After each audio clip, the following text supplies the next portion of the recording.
Bonjour, bienvenue sur ma chaîne Alpi Survie pour les amateurs et les personnes aguerries au survivalisme.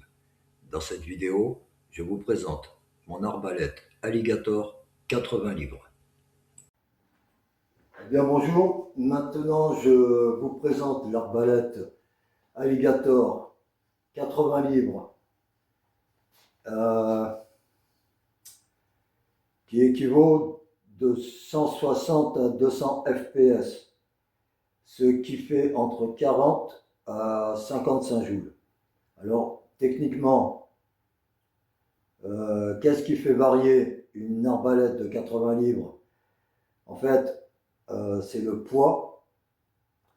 On a aussi le poids des traits, la vitesse de tir FPS, l'état de la corde, le graissage du rail, et puis aussi la qualité de l'arc. Là, ici, on est sur une arbalète, mais c'est pareil. C'est de la qualité qui fera que on gagnera de la puissance. C'est une mini arbalète. Elle est compacte, précise et puissante.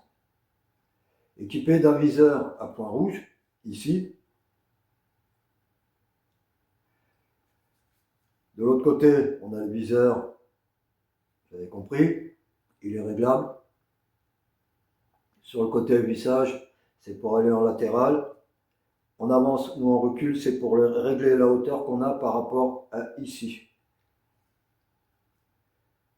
Il a une poignée de maintien, ici. D'une sécurité de tir et d'un rail Picatinny, 22 mm.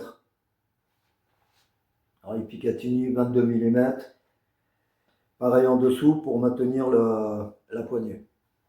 Compatible Red Dot.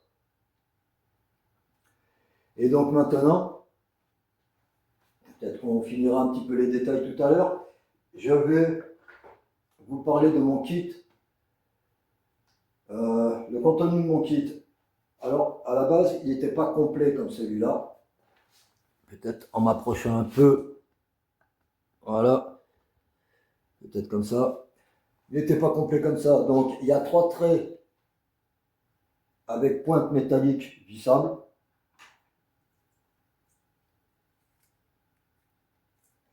Il y a aussi 12 traits ici à pointe fixe. On ne peut pas les enlever. Et ici, on trouve 12 traits vissables de chasse plate.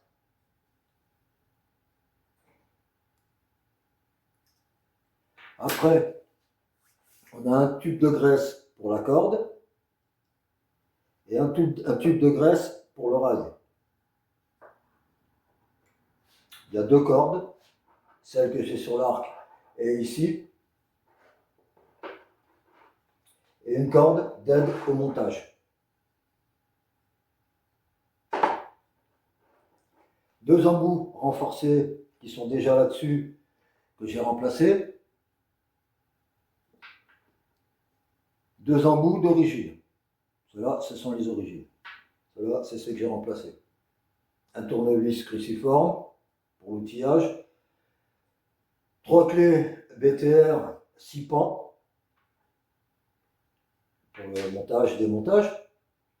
Et une clé à molette. Peut-être utile ici, après pour d'autres endroits, c'est pas utile. Il y a des chancrures pour ça. Donc, je vais vous préciser tout de suite qu'une arbalète n'est pas un jouet. Même une 80 livres peut causer des blessures graves. On l'utilise seulement sur une cible. Éviter de tirer et puis dans un endroit sécurisé. Et puis essayer si un enfant devait se retrouver avec une arbalète de ce genre, essayer d'être avec les enfants. Voilà. Il faudrait que ce soit toujours accompagné d'un adulte. Là-dessus, je crois que je vous ai montré le kit. Si vous avez des questions, vous viendrez sur ma page et vous laisserez des questions ou des choses comme ça. Mais je voulais finir pour ce petit réglage ici parce que ça peut être important. Donc là, je vais reculer. Je vais même essayer de... Je vais carrément le reculer. C'est important, c'est important. Bon, on va faire comme ça, tant pis. Je vais me baisser et je vais essayer de vous montrer comme ça. Donc, là, ici, donc, vous voyez,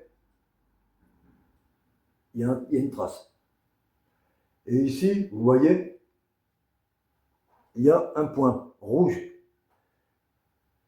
Juste en dessous. Bon, là, ça fait un gros trou, d'accord. Mais normalement, lorsque votre œil, il passe ici, c'est pour ça qu'ici, on va le régler en avant ou en arrière, pour avoir la cible qui est ici, qu'elle vienne sur ce point rouge, là, mais pas directement sur le point rouge. Je vais essayer de vous faire, je vais pas avoir le temps de vous faire un dessin, ça va être long. Ce que j'essaie de vous dire, c'est que l'œil, une fois qu'il passe là, dessous, là, il faut que ça fasse un tout petit demi-arc, mais tout petit. Il faut voir là une petite lumière en dessous. Voilà. Il ne faut pas voir tout ce carré ou être directement sur le point rouge. Vous réglez ici pour pouvoir avoir cette toute petite... Et vous allez voir qu'en fait, en faisant comme ça, vous aurez une meilleure visée. Ça sera plus clair pour votre œil. Voilà, ça c'était l'essentiel. C'est le petit truc que je vous donne. Après, ouais, je vous ai parlé que les rails Picatinny faisaient de 22 mm, la poignée dessous, là aussi il est sur rail 22 mm, donc il est compatible avec un Red Dot. Je ne sais pas si je vous ai parlé de tout ça, j'en parle maintenant. Je vais vous montrer maintenant le mécanisme de l'arbalète Alligator. On vient ici, on appuie, voilà, ça le rabaisse. Et à partir de là, vous venez, si vraiment il y a une grosse force, vous l'appuyez contre vous. Je recule, vous l'appuyez contre vous et vous tirez. Je ne vais pas aller au bout parce qu'après il faudra que je tire. Même si ça fait 80 livres, après il faut quand même tirer et retenir la corde. Vous voyez, j'ai pas envie que ça tape là-dessus, il ne faut pas que ça tape dessus. Non seulement ça abîme la corde et c'est con. Mais autre chose à préciser aussi, c'est que si vous faites ça, comme ça, là, et que vous allez pour faire ça, et que vous allez jusqu'au bout, quand vous allez refermer, ici avec la sécurité, vous allez tirer, la petite arbalète, elle fait 80 livres. Elle envoie entre 40 et 55 joules. C'est déjà pas mal. Mais ne faites pas ça avec une 150 ou plus. Si vous tombez sur une arbalète plus puissante que cette petite arbalète, cette mini arbalète, ne le faites pas. Ok? C'est aussi une question de sécurité. Bon ben voilà, j'ai fini, je pense d'avoir fait le tour. Si vous avez besoin de poser des questions ou des choses comme ça, si vous avez besoin de poser des questions ou des choses comme ça, vous me laissez un message. Alors maintenant, ciao ciao et à plus tard.